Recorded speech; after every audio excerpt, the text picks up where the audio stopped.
Marine drive കൊച്ചിയുടെ ഒരു vibe പ്രകടമാക്കുന്നൊരു സ്ഥലമാണ്. മറൈൻ ഡ്രൈവ്, ഈ മഴവിൽ പാലമൊക്കെ കൊച്ചിയുടെ മനോഹാരിതയ്ക്ക് മാറ്റുകൂട്ടുന്ന സ്ഥലങ്ങളാണ്. ആ മാറ്റിന് സ്വാഭാവികമായും ഒരു കോഴിക്കോടൻ ടച്ച് വന്നതിൻ്റെ ലക്ഷണമാണ് ഇപ്പോൾ കാണുന്ന ഈ ദീപാലങ്കാരങ്ങൾ. 31-ാം തീയതി രാത്രി ഇവിടെ ഒരുപക്ഷെ നടക്കാൻ പറ്റാത്ത അത്രയും തിരക്ക് സ്വാഭാവികമായും ഉണ്ടാകും എന്ന കാര്യത്തിൽ സംശയമില്ല. നമ്മൾ ഈ കാണുന്ന ആളുകളുടെ ഒരു ആവേശവും അവരുടെ ഒരു പ്രതികരണവും കാണുമ്പോൾ അറിയാം എത്രമാത്രം ടൂറിസം വകുപ്പിൻ്റെ ഈ പരിപാടി നമ്മുടെ നഗരത്തെ സഹായിച്ചിട്ടുണ്ട് എന്നുള്ളത്. തീർച്ചയായും ഈ ഇടപെടൽ, ഇത്തരത്തിലുള്ള ഇടപെടൽ നമ്മുടെ നാട് കാണാൻ വരുന്ന ടൂറിസ്റ്റുകളെ സംബന്ധിച്ചും ഒരുപാട് സഹായകരമായ ഒരു കാര്യമാണ്.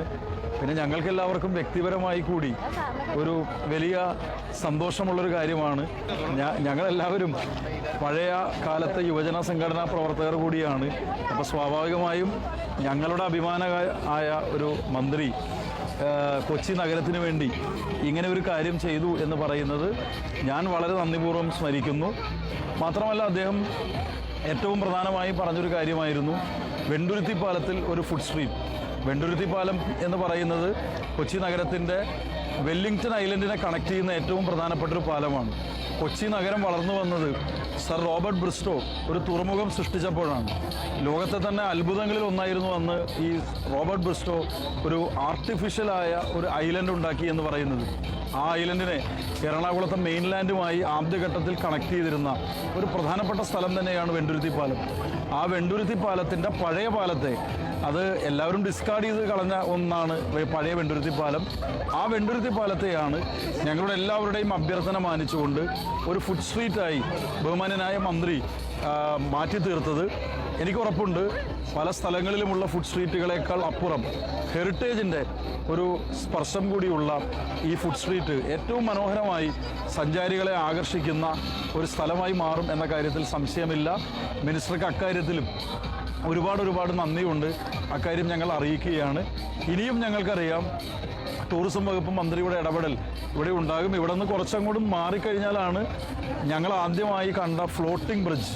ഒരുപക്ഷെ ടൂറിസ്റ്റുകളെ ഏറ്റവും കൂടുതൽ ആകർഷിച്ച ഫ്ലോട്ടിംഗ് ബ്രിഡ്ജിൽ എനിക്കൊരു ചെറിയ പേടിയൊക്കെ ഉണ്ടായിരുന്നെങ്കിലും സതീഷ്, നമ്മുടെ ഒരു പേടിയൊന്നും ഇല്ലാതെ മിനിസ്റ്റർ ഒരുപാട് സ്ഥലത്ത് ഫ്ലോട്ടിംഗ് ബ്രിഡ്ജ് ഉദ്ഘാടനം ചെയ്തുകൊണ്ട് മിനിസ്റ്റർ ഉറപ്പിലാണ് ഞങ്ങളന്ന് ഫ്ലോട്ടിംഗ് ബ്രിഡ്ജിൽ കയറിയത്.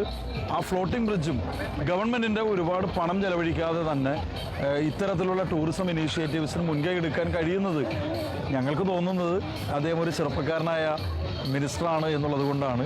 അദ്ദേഹം ചെറുപ്പക്കാരനായ മിനിസ്റ്റർ ആകുമ്പോഴേ ഞങ്ങളുമൊക്കെ ചെറുപ്പക്കാരാവുകയുള്ളൂ. അതുകൊണ്ട് നമ്മുടെ യുവജനക്ഷേമ ബോർഡ് വൈസ് ചെയർമാന് കൂടി വേണ്ടി തീർച്ചയായും നമ്മുടെ യൂത്തിൻ്റെ ഒരു മിനിസ്റ്റർക്ക് കേരളത്തിലെ ഏറ്റവും കോസ്മോപൊളിറ്റനായ ഒരു നഗരത്തിൻ്റെ ഏറ്റവും നല്ല നമസ്കാരം. Thank you. ഞങ്ങളൊക്കെ ഒരുമിച്ച് യുവജന സംഘടനാ രംഗത്ത് പ്രവർത്തിച്ചവരാണ്. റിനീഷ്, സതീഷ്, മേയർ, ഞങ്ങളെല്ലാവരും വ്യത്യസ്ത ചുമതലകൾ ഇപ്പോൾ ഞങ്ങളെല്ലാവരും വഹിക്കുന്നു എന്നേ ഉള്ളൂ. പഴയ ബന്ധം അതേപോലെ പോവുകയാണ്. ഈ എറണാകുളം നഗരത്തിലൊക്കെ വളരെ വൈകി ഭക്ഷണം കഴിച്ചും ഒക്കെ ഒരുമിച്ച് കമ്മിറ്റികളും പരിപാടികളൊക്കെ കഴിഞ്ഞ് ഞങ്ങൾ നടന്നും തമാശ പറഞ്ഞും സിനിമക്ക് പോയൊക്കെ ജീവിച്ചവരാണ്. ഇപ്പോൾ ഇങ്ങനെ ഒത്തുകൂടുന്നു. കൊച്ചി പഴയ കൊച്ചിയല്ല. നമുക്ക് കൊച്ചി ഇനിയും മുന്നോട്ട് കൊണ്ടുപോകണം. മേയർ ശ്രീ അനിൽകുമാറിൻ്റെ നേതൃത്വത്തിൽ ഇവിടെ നടത്തിക്കൊണ്ടിരിക്കുന്ന എല്ലാ പ്രവർത്തനങ്ങൾക്കും പരിപൂർണ പിന്തുണ ടൂറിസം വകുപ്പിൻ്റെയും പൊതുമരാമത്ത് വകുപ്പിൻ്റെയും കേരള സർക്കാരിൻ്റെയും ഭാഗത്തുനിന്നുണ്ടാകും. Thank you.